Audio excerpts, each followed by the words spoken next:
이 고백이 우리 진짜 믿음의 고백이 되고 성취될 믿음의 고백이 될 줄 믿습니다. 오늘 본이 되신 주라는 제목으로 강단의 말씀을 나누기 원하는데요. 이 본이 주보에 좀 잘못 인쇄가 됐습니다. 그래서 근본 본자를 써서 우리가 마땅히 따라가야 할 그 본이 되시는 삶을 사셨다. 이 말씀의 요지입니다. 제가 이 자리에만 서면 사실 이렇게 제가 준비해온 원고가 보이지 않을 정도로 긴장을 하거든요. 지금도 보이지 않지만 제 등에는 차가운 땀이 흐르고 있습니다. 그래서 여러분의 이렇게 집중하시는 기도가 제게 많이 필요합니다. 기도 속에 저도 여러분도 하나님의 은혜를 체험하는 오늘 예배가 되기를 바랍니다. 저 여러분이 지금 이렇게 예배를 드리고 또 말씀을 붙잡고 살아가는 모든 시간들을 우리는 신앙생활이라고 합니다. 근데 이 신앙생활이 그렇게 여의치 않죠. 그렇게 쉽지만은 않은 것처럼 느껴질 때가 많이 있습니다. 예수가 그리스도다, 내가 하나님 자녀다 이렇게 믿음을 고백하고 살아가지만 여전히 우리 삶 속에서 주어지는 그런 현실의 문제와 한계는요, 끊임없이 우리가 그 믿음 앞에 서지 못하도록 방해를 하거든요. 또 그거에 발맞춰서 이 사단은요, 얼마나 발악을 하는지, 어쨌든 우리가 믿음을 고백하지 못하도록, 하나님의 은혜를 체험하지 못하도록 방해합니다. 그래서 우리가 주로 이번 한 주 동안 내가 말씀을 못 붙잡았다 이런 얘기를 할 때, 그런 얘기를 할 때 보면은 우리의 삶과 또 우리의 믿음이 그 갭이 굉장히 큰 거예요. 하나님은 분명히 믿음으로 살라 말씀하시는데 그게 아닌 거죠. 그렇게 우리가 어려움 속에 있을 때 끊임없이 우리에게 선포되는 말씀은 무엇입니까? 우리가 언약의 여정 속에 있대요. 하나님이 축복받을 언약의 여정 속에 있대요. 점점 더 미궁 속에 빠져들어갑니다. 당장 오늘 하루도 내가 하나님 앞에 서지 못했는데 내가 어떻게 언약의 여정을 걷고 237개국을 살릴 사람이 된단 말인가? 혹시 이런 걱정이나 고민을 하고 계시지 않습니까? 아니면 혹시 고민도 안 될 만큼 혹시 포기하거나 낙심하신 분들 계십니까? 우리는 하나님 자녀입니다. 우리는 작은 일 속에서도 하나님이 우리에게 허락하신 전도와 선교, 하나님이 우리에게 허락하신 그 완전한 축복과 응답을 맛볼 수 있고요. 또 꼭 봐야 하는 그런 사람들입니다. 믿으십니까? 특별히 12일까지 2019년도 새로운 직분자와 임원들과 각 기관에 필요한 일꾼들이 세워집니다.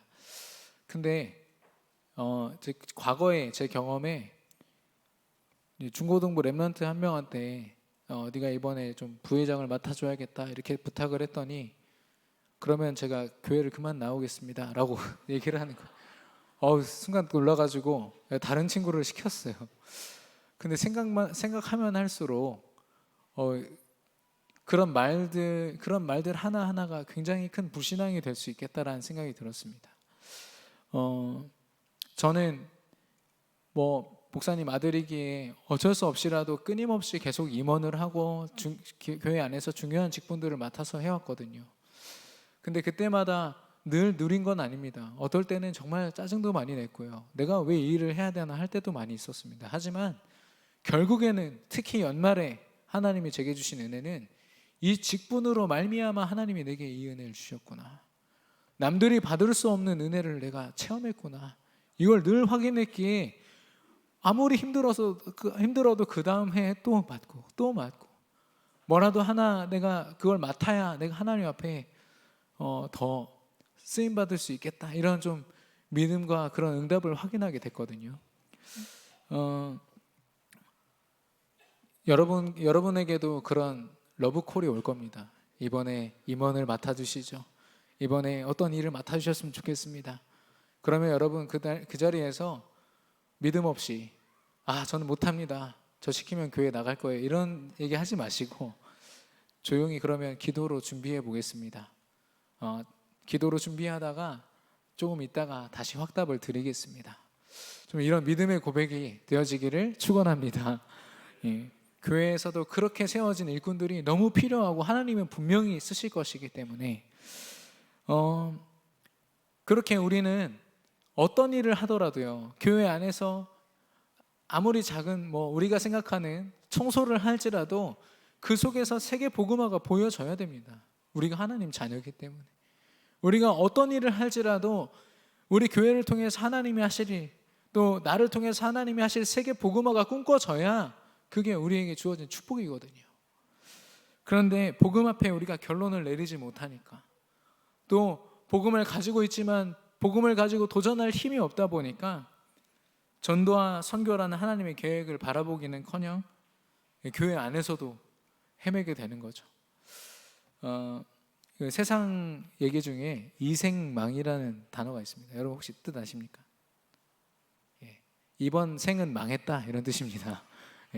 불신자들이 많이 하는 얘기입니다. 하도 지금 시대가 악하고 너무 경제적으로 여러 가지로 험악하니까 이번 생에는 도저히 못 살겠어 라는 고백으로 이생망 이렇게 얘기합니다. 다음 생에는 도대체 어떻게 하겠다는 건지 알 수가 없지만 불신자들은 어쩔 수 없습니다. 왜냐? 아무리 열심히 최선을 다해도 불행 가운데 있을 수밖에 없는 운명이거든요. 근데 저와 여러분은 거기서 해방되지 않았습니까? 그리스도 이름으로 완전히 해방된 줄로 믿습니다. 근데 그걸 고백하지 못하고, 그 믿음을 고백하지 못하고 우리도 불신자 사이에 껴서 이생망 하면서 있다면 얼마나 하나님이 탄식하시겠습니까? 그런 우리의 연약함을 아시고 예수님이 육신을 입고 이 땅에 오셨습니다. 그래서 그 삶의 본을요, 우리가 그 삶을 발자취를 따라서 살아가면 되는 그 삶의 본을 우리에게 보이셨습니다. 오늘 그 본을 예수님이 보이신 그 본을 저와 여러분이 나누기를 원합니다. 첫 번째는 예수님의 삶은 가장 낮은 곳에서 시작되고 진행됐어요. 지극히 평범한 삶이었습니다. 탄생부터 얘기를 하면은 평범함을 넘어서는 일이죠. 마구간에서 태어나셨어요. 그 아버지 요셉과 어머니 마리아가요, 아무리 집을 구해도 묵을 곳이 없는 거예요. 그러다가 겨우 구한 곳이 마구간이었고 결국 거기서 아이를 낳았어요. 예수님이 말 구유에서 이렇게 누워 계신 그런 그림을 여러분 많이 보셨을 겁니다. 아니, 창세기 3장 15절에 여자의 후손으로 예언되셨고 구약의 39권을 통해서 하나님이 끊임없이 말씀하신 그 예수님이요, 그 메시아가 말 구유에서 나셨대요. 이걸 누가 믿겠습니까? 굉장히 비참한 모습이죠, 어떻게 보면. 그리고 이 예수님은요, 아버지 요셉이 목수였어요. 그래서 사람들이 목수의 아들 이렇게 불렀습니다.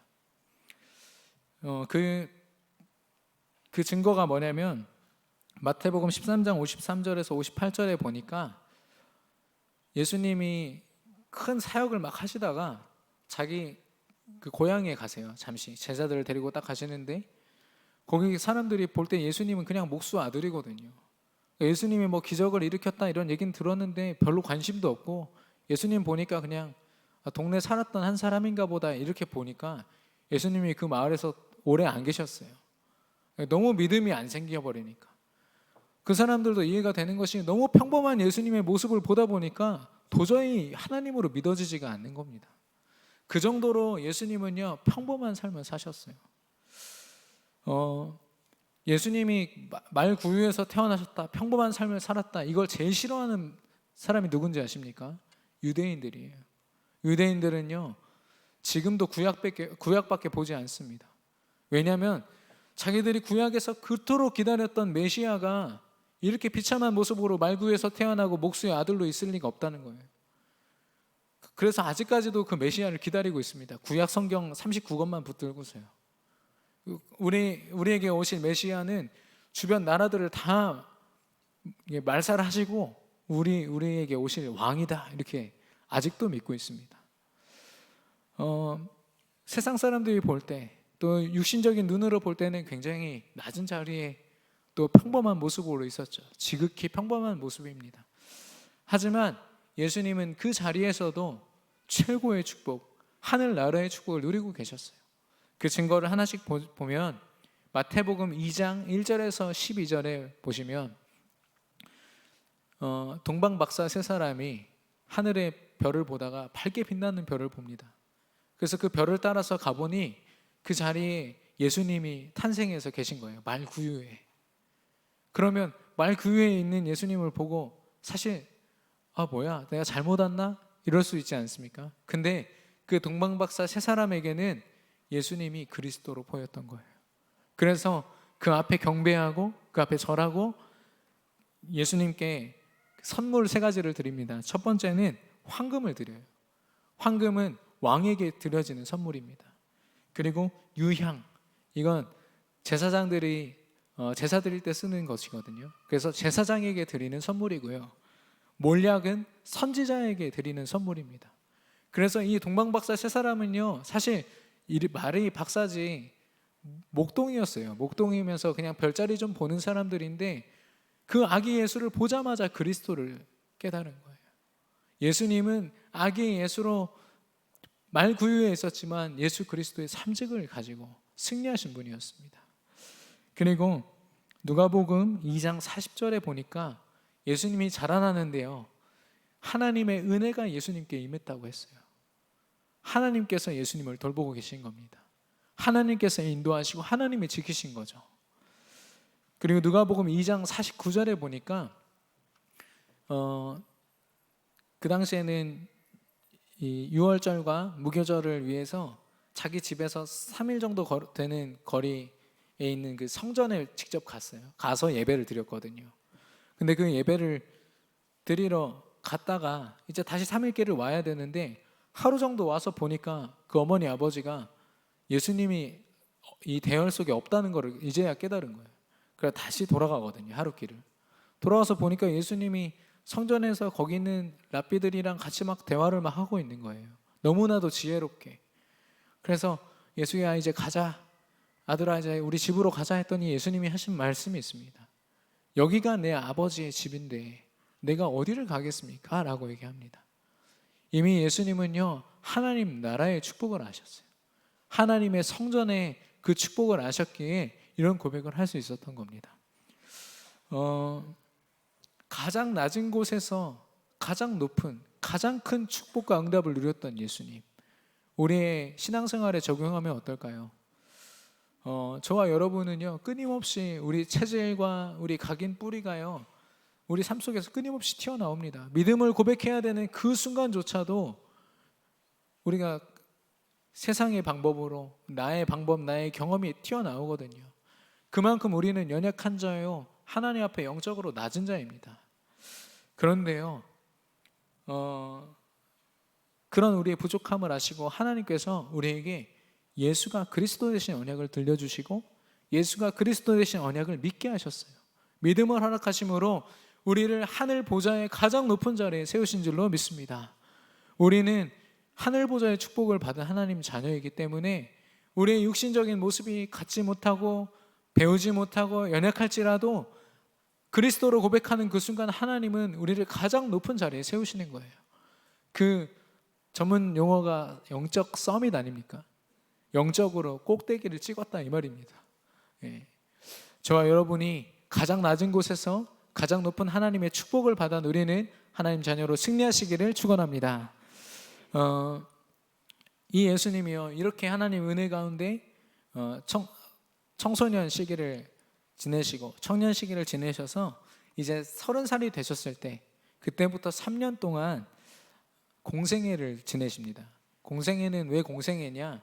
공은 함께 공자거든요. 예수님이 자신의 인생을 혼자 사신 게 아니라 온 인류를 위해서 사신 인생이다 해가지고 공생애라고 합니다. 다른 말로 하면 예수님이 하나님의 일을 하신 겁니다. 하나님이 이 땅에 이루고자 하시는 그 일을 하신 거죠. 그래서 제일 처음에 하신 일이 뭐냐면 세례 요한이라는 사람을 찾아가서 세례를 받으셨어요.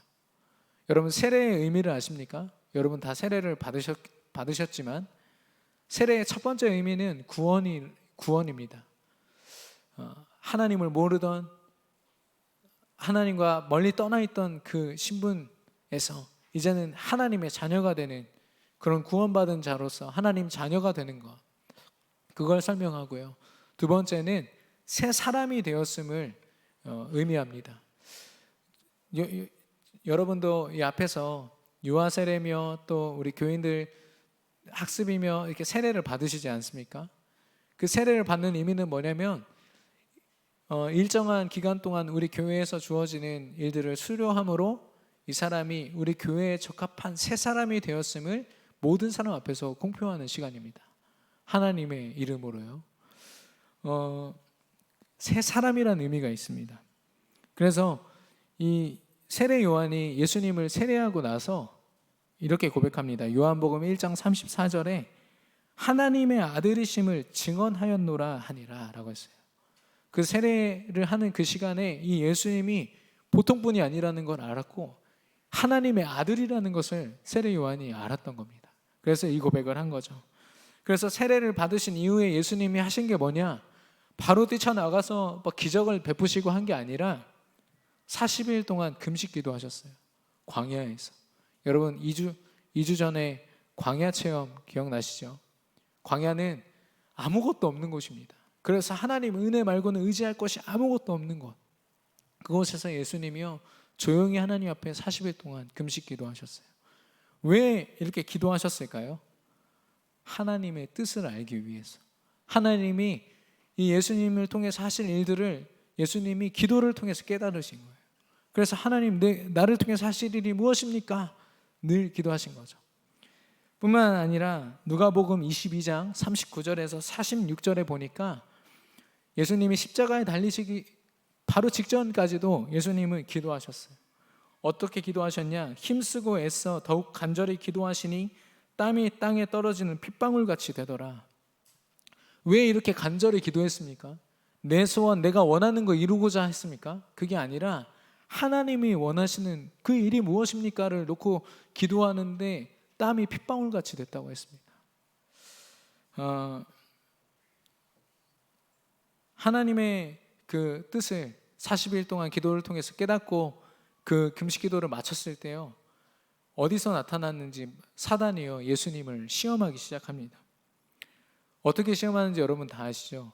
첫 번째 시험은 예수님이 40일 동안 굶으셨잖아요. 얼마나 배고프시겠어요. 그러니까 길에 있는 돌을 떡으로 만들어서 먹어라. 너 지금 하나님의 일을 할 게 아니라 너 지금 배고프잖아. 네 배부터 챙겨야지. 그 얘기를 합니다.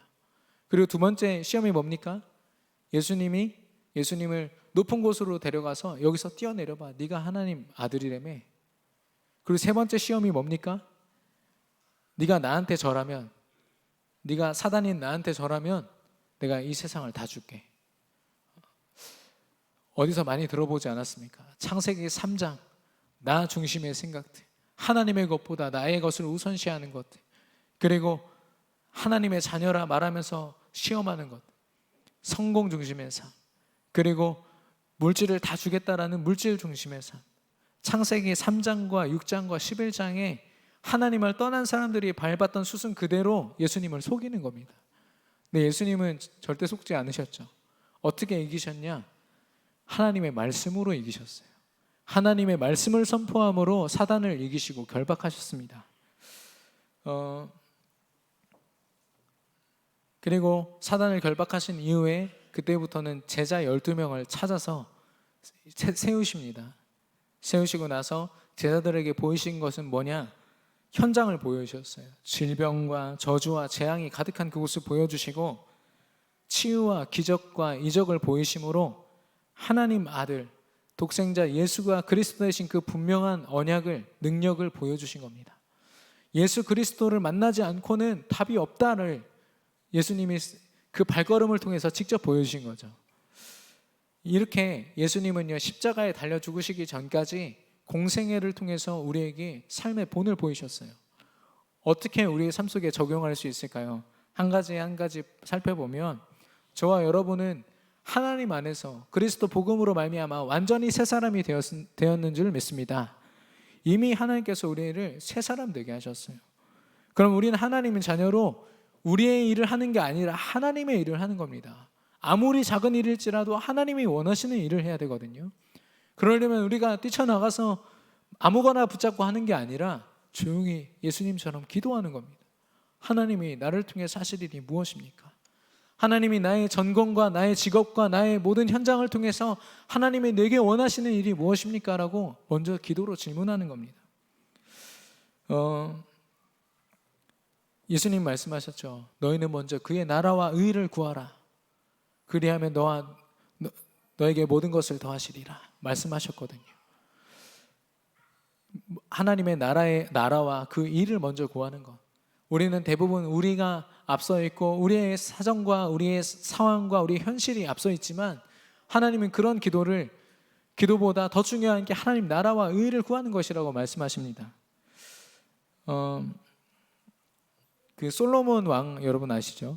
솔로몬 왕이 처음 왕이 됐을 때 성전을 짓고 하나님 앞에 정말 너무나도 귀한 일을 합니다. 그래서 하나님이 솔로몬 왕아, 너 아무거나 내가 소원 들어줄게. 너 뭘 원하냐? 그랬어요. 근데 솔로몬이 세상 왕들처럼 뭐 부를 주십시오, 명예를 주십시오 할 수 있지 않습니까? 근데 솔로몬 왕이 고백합니다. 내가 하나님의 백성들을 다스릴 수 있는 지혜가 필요합니다. 하나님의 일을 감당할 수 있도록 지혜를 허락하여 주옵소서. 하나님이 너무 기뻐하셔서 지혜만 주신 게 아니라 모든 걸 다 더하셨어요. 그 시대의 최고의 왕이 될 수 있도록 하나님이 모든 필요를 다 더하셨습니다. 이게 하나님 나라와 의를 구하는 자의 축복입니다. 제가 존경하는 목사님 한 분이 매년마다 선교 대회에서 곡을 쓰세요. 그래서 그 곡이 주제곡으로 매년마다 불려지고 있거든요. 그래서 이번에도 그 선교대회 스태프들이 빨리 목사님한테 이 곡을 달라고 그렇게 막 닥달을 하나 봐요. 근데 목사님이 그러셨습니다. 나는 하나님 말씀이 떨어지지 않고는 난 그 곡을 쓸 수가 없다. 원래 시를 잘 쓰시거든요. 그러면 사실 멋진 문장으로 멋지게 만드실 수 있어요. 근데 나는 하나님 말씀이 임하지 않고는 난 곡을 쓸 수 없다. 그래서 지금까지도 아마 버티고 계신 걸로 제가 알고 있어요.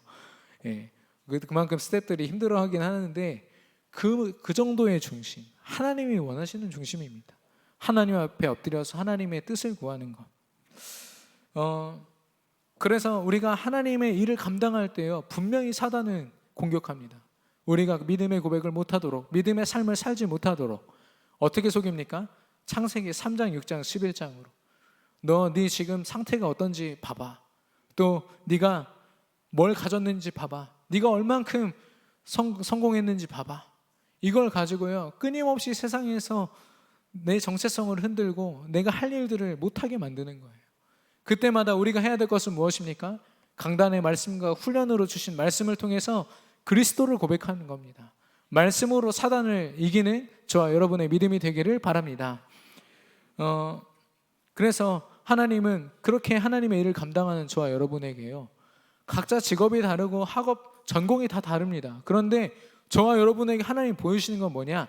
창세기 3장의 그 현장을 보여주세요.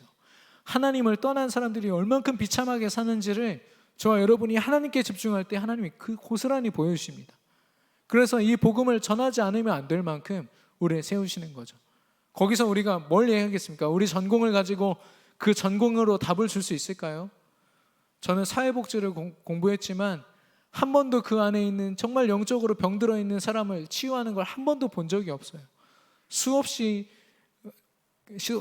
거기에 참여하고 저도 나름대로 열심히 했지만 예수 그리스도 이름을 선포하는 것만큼 선명하게 답을 주는 일을 본 적이 없습니다. 저와 여러분이 가진 그런 전공들도요, 세상을 위해서 많이 좋은 일을 할 수 있지만 창세기 3장에 대한 근본적인 답을 줄 수 없다는 건 사실이잖아요. 그래서 하나님은요, 창세기 3장의 모습을 보여주시고 그리스도로 답을 전달하도록 우리에게 그 응답의 현장을 보여주실 것입니다. 그러면 우리는 무엇을 해야 될까요? 그 현장에서 복음을 증거하고 하나님이 맡기신 일들을 감당해야겠죠. 그리고 예수님이 12제자를 왜 남기셨냐? 예수님이 승천하신 이후에 12제자들이요, 예수님과 똑같은 삶을 살아갑니다. 예수님이 하신 걸 봤거든요. 그래서 그대로 살아가는 거예요. 그래서 결국에는 요한이란 한 사람만 이제 반모섬에 그 죄인 신분으로 거기 유배를 가고 나머지 11명의 제자들은 예수님과 똑같이 사형을 당합니다. 순교를 하거든요. 어떻게 그런 믿음이 생겼겠습니까? 예수님의 본을 받아 예수님이 하신 그대로 행했는데 예수님과 똑같은 삶을 산 겁니다. 예수님이 그런 영원한 작품을 12제자를 통해서 남기셨어요. 저와 여러분이 남길 작품이 무엇입니까? 현장에 우리가 복음을 증거함으로 맺는 열매들, 그리고 우리 영적인 후배들과 특별히 우리 렘넌트들, 후대에게 전달하는 이 복음은 영원한 작품이 될 줄로 믿습니다. 하나님이 우리 렘넌트들을 들어서 이 시대에 정말 타락해 있고 멸망해 가는 이 시대를 살리실 줄로 믿습니다. 그 작품을 남기는 주역으로 우리를 세우셨다고요. 여러분 믿으십니까?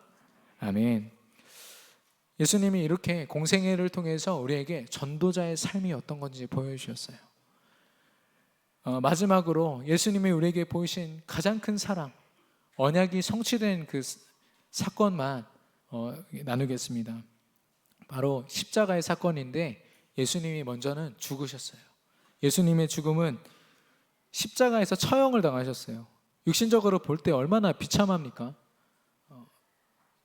굉장히 잔인하고 끔찍한 그런 고통을 당하셨는데 그게 육신적으로 볼 땐 그렇지만 영적으로 볼 때는요, 모든 축복이 회복되어지는, 모든 죄와 저주와 지옥의 권세가 무너지고 하나님의 나라가 임하는 시간이었습니다. 그래서 정리하면 창세기 3장의 그 문제, 하나님을 사단에게 속고 하나님의 말씀에 불순종하여 죄를 범하고 하나님을 떠났던 그 근본 문제가요, 해결되는 시간이었어요. 예수님이 대신하여 우리를 위하여 죽으심으로 그 죄가 대속하여졌어요.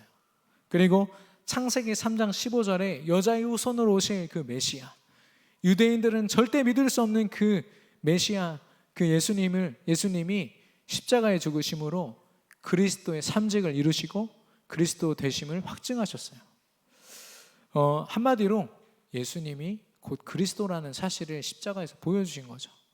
얼마나 큰 사건입니까? 그리고 죽으시고 끝내셨다면 하나님이 아니죠. 3일 만에 부활하셔서 하나님, 살아계신 하나님이심을 확증하셨습니다. 그래서 그 돌무덤이잖아요. 무덤에 그 돌을 옮기시고서 무덤에서 나오시자마자 다시 12제자를 모으셨어요. 모으시고 믿음의 사람들을 모으셔서 예수님이 가르치십니다. 사도행전 1장 1절에 예수님이 그리스도 되심을 다시 한 번 더 확인시키시고 1장 3절에 하나님 나라의 축복을 설명하시고요, 1장 8절에 성령이 임하시면 너희가 땅끝까지 증인되리라, 이 언약을 확증하셨습니다. 그렇게 하시고서 승천하시거든요. 하늘로 승천하시는데, 그러면은 이 언약을 제자들이 이루라는 말입니까? 그게 아니라 승천하시면서 성령 하나님을 우리에게 선물로 주셨어요. 그래서 제자들이 할 것은요, 다른 게 아니라 마가다락방에 모여서 하나님의 뜻을 두고 함께 오로지 기도에 힘쓰는 것뿐이었습니다. 그때 사도행전 2장에 오순절 마가다락방에 성령의 임재가 임했어요. 각 사람의 불같은 성령이 임하셔가지고요, 그때부터는 그 사람들이 시키지도 않았는데 이 복음을 마음껏 전하기 시작했습니다. 현장에서 자기 목이 걸려있는 일임에도 불구하고 이 복음을 전하지 않으면 안 된다라고 생각하고 복음을 전했어요. 그래서 완성된 성경이 바로 사도행전 아닙니까? 복음을 가진 사도들이 이 복음을 로마가 정복되기까지 증거했다, 사도행전인데, 이 사도행전이 별명이 있습니다. 성령행전이에요. 사도들이 행한 것 같지만 성령 하나님께서 사도들을 통해서 행하신 거죠. 이 성령 하나님은 언제까지 우리에게 역사하시냐? 마태복음 28장 18절에서 20절에 보니까 하늘과 땅의 권세를 내게 주셨으니 그런즉 너희는 모든 족속으로 제자를 삼아 아버지와 아들과 성령의 이름으로 세례를 주고 내가 너희에게 분부한 모든 것을 가르쳐 지키게 하라. 볼지어다 내가 세상 끝날까지 너희와 항상 함께 있으리라. 아멘. 우리가 이 복음을 가지고 복음을 증거하고 땅끝까지 복음이 증거되는 그날까지요, 하나님이 우리와 함께 하실 줄 믿습니다. 성령 하나님이 우리를 돌보시겠다는 겁니다. 이렇게 예수님은 끝까지 우리에게 언약을 확증하셨습니다. 그리고 성령으로 지금도 언약의 성취로 우리를 인도하고 계십니다. 그래서 우리가 오늘 제대로 점검해야겠습니다. 내가 소유한 복음은 무엇인가? 내가 정말 누리고 있는 복음은 어떤 것인가? 세상의 흐름 속에서 끊임없이 흔들리고 현실 때문에 흔들리는 그런 불완전한 복음은 아닌가? 하나님은 분명히 내게 완전한 복음을 주셨는데 그 완전한 복음을 누리지 못하고 있지는 않은가? 우리가 제대로 하나님 앞에서 점검해야겠습니다. 이 확증된 언약이 우리 안에 믿음으로 깊이 각인되기를 축원합니다. 결론입니다. 영어를 써서 죄송합니다. You know better than I. 벌써 이제 불신앙이 막 올라오신 분들이 계시죠. 저게 무슨 말이야? 한글로 하면 당신은 나보다 나를 더 잘 아십니다 라는 고백입니다. 하나님께서는 저와 여러분을 모든 삶과 모든 생각까지도, 아니 우리의 과거, 현재, 모든 미래까지도 하나님은 아시고 우리를 인도하심을 믿습니다. 우리보다 잘 아시는 하나님께서 우리를 완벽한 그 선한 길로 인도하시거든요. 그래서 우리가 할 것은 뭐냐? 그리스도의 발자취를 따라가는 거예요. 오늘 주신 말씀처럼 예수님이 하신 그대로 하나님이 원하시는 일을 감당하는 겁니다. 하나님은 그냥 두시지 않죠. 함께 하십니다, 우리와. 그래서 오늘 우리가 할 것은 뭐냐? 하나님의 음성을 듣는 겁니다. 말씀이죠. 강단의 말씀과 훈련의 말씀을 듣는 것입니다. 거기에 집중하는 거죠. 그리고 하나님의 인도를 받는 겁니다. 두 번째, 기도죠. 그리고 세 번째, 하나님께서 내게 허락하신 전도를 생각하고 고민하고 실제로 전도 현장에 가는 그 모든 시간을 하나님은 전도라 말씀하시거든요. 그 전도의 시간은요, 하나님이 역사하시는 시간입니다. 나의 한계가 느껴져서 포기하고 낙심하는 시간이 아니라 전도를 생각할 때마다 하나님이 주신 힘을 얻고 성령의 능력으로 현장을 정복하는 시간이 될 줄로 믿습니다. 말씀과 기도와 전도, 삶 오늘의 축복이 우리에게 이미 주어졌어요. 혹시 아직 이 축복을 누리지 못하는 분들이 계시다면 짧게라도 단 5분이라도 하나님 앞에 이 삶 오늘을 가지고 집중해 보십시오. 하나님이 어떻게 여러분을 인도하실지 감히 상상도 저는 할 수가 없습니다. 이렇게 주님의 발자취를 따라서, 주님의 본을 따라서 살아갈 때 자연스럽게 회복되는 게 뭔지 아십니까? 우리 안에 감사가 회복되어집니다. 우리가 감사가 회복되어지고 구원에 대한 감사, 또 구원받은 자의 삶을 허락하신 하나님께 대한 감사, 그리고 그 다음 고백이 뭔지 아십니까? 쉽다라는 고백입니다. 신앙생활 쉽다, 전도 생각보다 쉽네, 이런 고백들이 나옵니다. 왜냐? 내가 하는 게 아니라 하나님이 되어지게 하시기 때문입니다. 우리 다음해 2019년도에 우리에게 주신 표어가 우리 목사님이 벌써 유출을 하셨어요. 상금 걸고서 여러분에게 그거 올리라고 하셨잖아요. 많은 분들이 막 준비를 하셨는데 목사님이 갑자기 툭 던져버리셔가지고 준비하셨던 분들이 많이 아마 실망하지 않았을까 싶습니다. 근데 그 주제가 뭐냐? 복음 집중, 전도 24시입니다. 이 전도 24시라는 말만 들어도 벌써 이렇게 힘이 빠지시는 분 혹시 계십니까? 혹시 그럴 수도 있습니다. 왜냐하면 쉽지 않거든요. 사단이 보통 방해하는 현장이 아니기 때문에. 그러나 우리 힘으로 하는 일이 아니기 때문에 우리가 예수님의 발자취를 따라 인도받을 때 하나님이 차근차근 역사하실 줄로 믿습니다.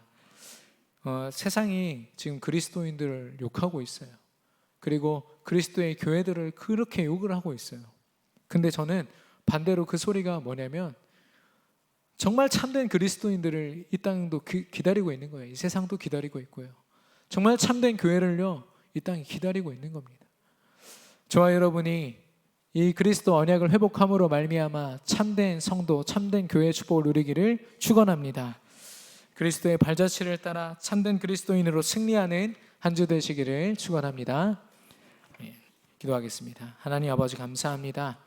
하나님께서 우리를 사랑하사 하나님의 자녀로 세우시고 이제는 그리스도의 본을 따라 예수님이 가신 그 발자취를 따라 우리가 전도자의 삶을 살 수 있도록 하나님 성령으로 인도하여 주시옵소서.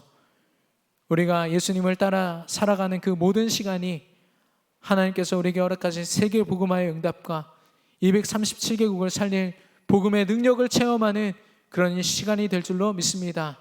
삶 오늘을 통하여 매일 매순간 오직 예수 그리스도를 고백하는 전도자로 승리케 하여 주시옵소서.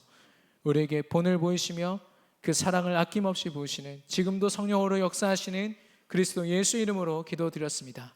아멘.